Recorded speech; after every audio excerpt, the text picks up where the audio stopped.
Douglas Bickford, it is 5:26:21 at 6:49 a.m.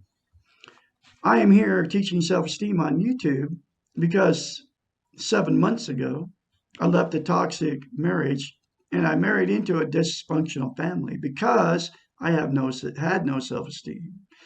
I'm full of self-esteem now because of one simple concept out of a book that I accidentally, which I don't believe was an accident, found in a box at my son's house,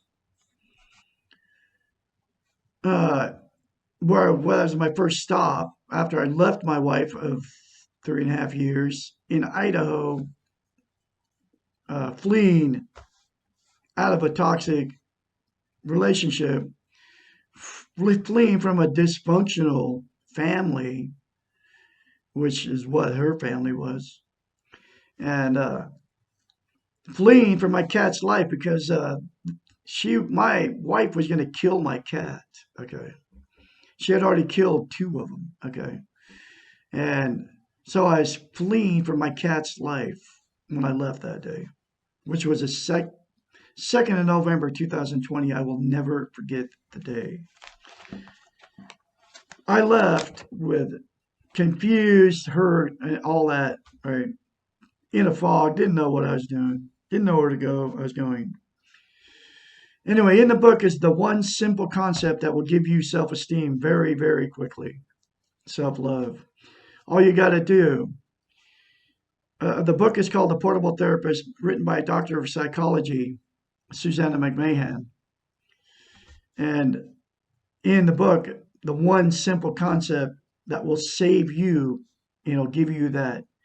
We all have this emptiness right here that we feel. And it'll satisfy that need inside of you, and you will feel it.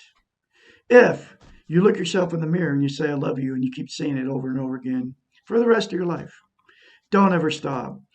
Then get the book, The Portable Therapist, that's in the description of this video in a link. It's in every video.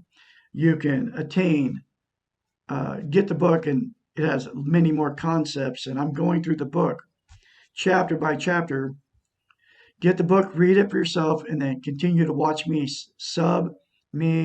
share and my videos, and hit the like button, okay? Because this will change your life. Okay, now this is chapter 54. Why am I always crying? Or why do I never cry? These two questions may seem to be opposite of each other, but like many opposites, they result in the same cause. Too much crying or inability to cry at all mean that there is a lack of trust in ourselves and that we're trying to control our feelings. We have been trained not to trust ourselves, our feelings, and we've also been taught that we have to control these feelings, and all this training has come from the television, the radios, and newspapers, folks. You got to turn it off. Otherwise, you're going to keep getting slammed with all of it, the subliminal messages, the evil that comes into your subconscious from all those avenues. I'm telling you. We grow up believing that giving in to our feelings is wrong and that we're weak if we do so. We cry too much when we do not trust that we can take care of ourselves. We never cry at all when we're afraid of our tears. Both reflect the fear that we cannot control ourselves. When we are crying all the time, we have probably lost sight of why we are crying at all. We have given up and given in and feel hopeless and lost. We become afraid that we are stuck in the sadness of life.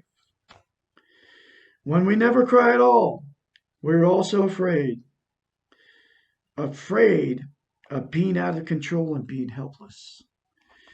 The price of our over-control is not to feel, and not to feel is not to be fully alive. Both crying all the time and never crying at all are not real. Tears, when we're sad or moved, are very happy, are as natural as blowing our noses when we have a cold. By natural processes, our colds will pass.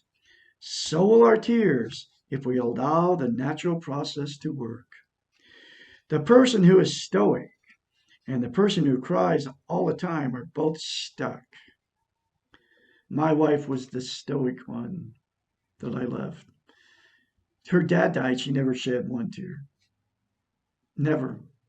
She was too. She was stuck trying to maintain how strong she was. Okay.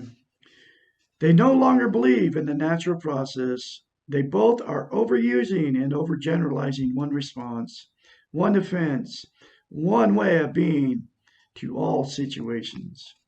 They're working very hard to avoid the reality of living. In the short term, both reactions may work. In the short term, both reactions may work. Other people may rush in to take care of the crier, and they may praise the stoic for his control or her control. After a short while, however, both of these responses become tiresome. The crier may be told to pull himself together, and the stoic may find that no one can relate to him. What to do? Look at yourself in the mirror and say, I love you, is the first thing you can do. Stop hating the tears, either the abundance or the lack of them. Give yourself permission to cry or permission not to cry. Accept that you've been trained by a faulty model, but do not blame the model. Try not to blame yourself. By giving yourself permission to do something you are already doing, you begin the process of acceptance. And an interesting phenomenon usually occurs. the opposite begins to happen.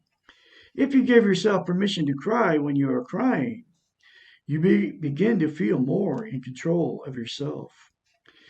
You're allowing yourself to cry and you no longer feel guilty about your behavior. The same holds true when you give yourself permission not to cry. After you've given yourself permission to do what you're already doing, give yourself permission to do the opposite. Tell yourself, I will stop crying when I need to stop, or I will cry when I need to cry. This hasn't happened to me. Okay? It has. I've seen the difference. This may sound crazy and much too simplistic, but it often works. You may become stuck with a behavior when you hate yourself for that behavior. You may also get stuck when you're afraid of the behavior. Separate the feeling from the behavior. Let the feeling be and focus on the behavior. Crying is a behavior. Tears are a natural response to your feeling as part of a natural process. They will abate. Crying too much or not crying at all mean that you have interfered with the natural process.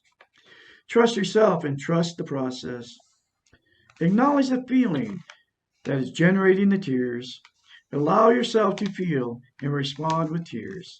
Take care of yourself and trust that your tears will stop. Tears do not mean weakness, they mean you are human. And I'm telling you, folks, look yourself in the mirror and say, I love you. Say it daily. Get the book, The Portable Therapist. I'm going through this book chapter by chapter. Keep watching me. Like, sub, and share my videos with this very, very life-changing message from the book, The Portable Therapist. And that's all I can say. I mean, you gotta, it's your choice to change your life. And you can change your life just by the one simple process of looking yourself in the mirror and saying, I love you, and keep saying it over and over again, no matter how you feel. Douglas Bickford, I'm motivated for you. Y'all have a great day out there.